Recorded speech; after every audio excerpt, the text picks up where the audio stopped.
3, 2, 1, bang. Sino nga bang mali? Ang nakamotor o ang nakakotse? So marami nagtatanong nga kung sino yung mali doon sa dalawa, di ba? So ganito lang kasimple mga kingits bago natin sagutin ano. Ayan, so dito palabas tayo ng ayan, intersection to, di ba? Kahit pa intersection ba to? Palabas tayo ng main road. So ayan, may mga sasakyan makikita natin. So ikaw na papalabas, huminto ka muna mga kaingats. Ganito lang kasimple oh. Siyempre may mga sasakyan yan. Tingnan mo kung hihinto siya o hindi. So katulad yan, hindi siya huminto, di ba? Ayan, so papakiramdaman mo. Huwag kang basta-basta dediretso. Right of way nila talaga yan eh. Sila yung nasa tamang linya. Ayan. So pag ganyan, ayan, so yung taxi, nagbagal na siya. Makakalabas na tayo. O diba? Ganun lang kasimple mga kaingats eh. Hindi pinag-uusapan doon kung sino ang tamo at kung sino ang mali. Dahil syempre pag na-aksidente ka na, nabangga ka na, so magtatanungan pa ba kayo kung sino yung tama at mali?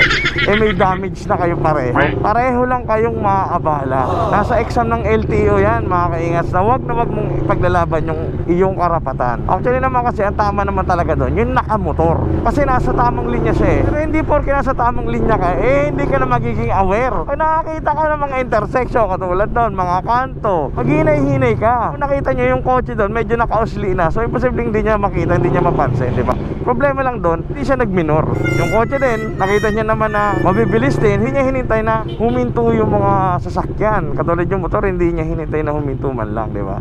So ganun kasimple mga kaingats, bigayan lang oh, katulad dito, di ba? Yung jeep, bigla-biglang humihinto sa gitna mismo ng daan. Tama kayo. Ako naman eh. Awit, di ba? So katulad yan, oh, di ba bigayan lang naman oh. O yan oh, di ba? Oh. Wow! Oh. Buwan ngayon ang bigayan eh. Ba't hindi magbigayan, di ba? Kaya ang advice ko lagi mga kaingas ano, wag niyong ipaglalaban yung karapatan nyo. Kahit nasa tama kayo, kung alanganin kaysa maaksidente kayo, gawin nyo pa rin yung nararapat. Magpairalin yung pride. Kasi ang pride ngayon nabibili na sa tindahan, yung pride bar. At saka fried chicken.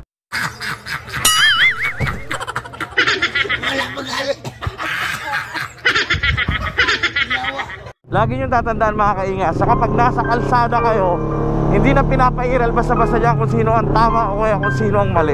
Alam niyo kung anong dapat nyong gawin mga kaingat? Mag-ingat ka sa kalsada. Alam mo yung mga traffic signs, traffic rule, at maging defensive driver ka o kaya rider. Huwag mong papairalin yung init ng ulo mo sa kalsada. Dahil lalo lang mag-iinit ang ulo mo guys pag ikaw naka-aksidente o kaya na-aksidente ka. Hindi ikaw yung may damage, yung nabangga mo naman ang may damage. So ganun kasimple.